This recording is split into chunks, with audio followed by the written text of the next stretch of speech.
Let's take a look at the basic use of if-else in a branching scenario in PHP, which you will use in Module 3 of this class.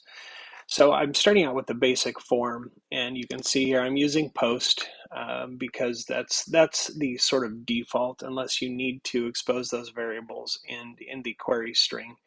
You pretty much always want to default to post. It's just more secure and it's a little cleaner and more usable. So I'm going to use post here, and I've got generic form field that I'm going to send, just one form field because that's all I need for this assignment. So the test script right now, what I want to get first is that data.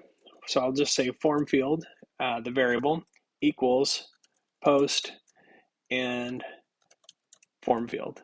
So now I have captured that data into a variable called form field, and I want to do something with that. I want to see if that is a number or not. So I'm going to say if, and I'm going to use is numeric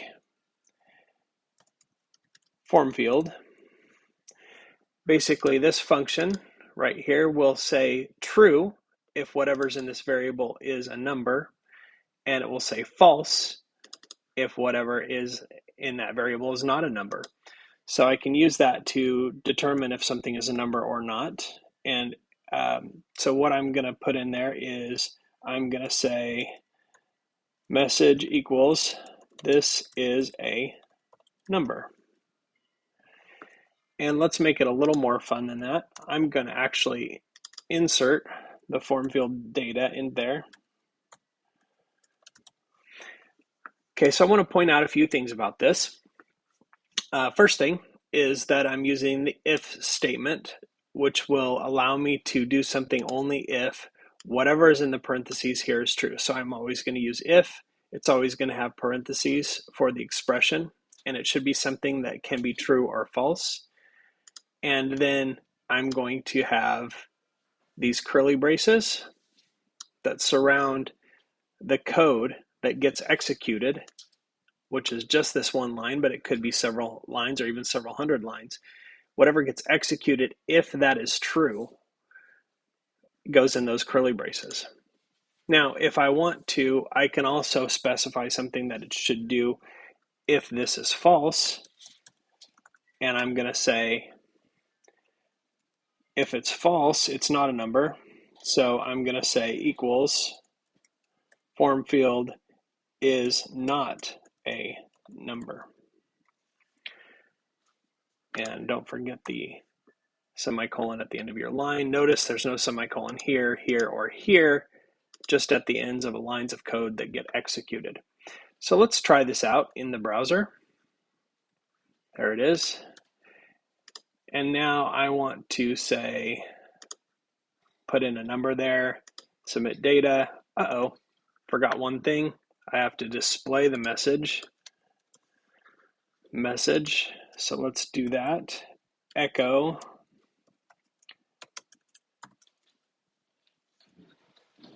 message. And it also needs to know that we're writing PHP. So I got to put it in a PHP block of code by putting the PHP tags around it. You can see now that it lights up accordingly. Now I can go back and let's resubmit that form. Submit data. 2222 is a number. You'll see here that it also recognizes decimals. But if I put in a word that's not a number or any characters that are not numbers, Bill is not a number. I matter. That's the message there, I think. So that's a great way to do this.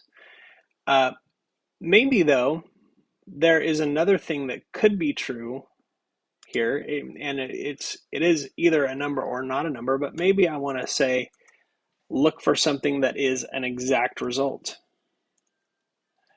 In that case, I'm going to put another block in here called else if, and I'm going to say form field equals puppy. So this will only be true if the exact value of that variable is the word puppy. and then I'm going to put the curly braces. And now the message there is going to be, I love puppies. Okay, so now what I've said is, if form field is numeric, then print form field is a number. Else if form field equals puppy, then write I love puppies. And if neither of these things is true, then you should just write form field is not a number. So let's try out the puppy secret script here. So if I write puppy in there and hit submit data, there we go. I love puppies. So this is how you will begin to think about having your program do different things based on form input.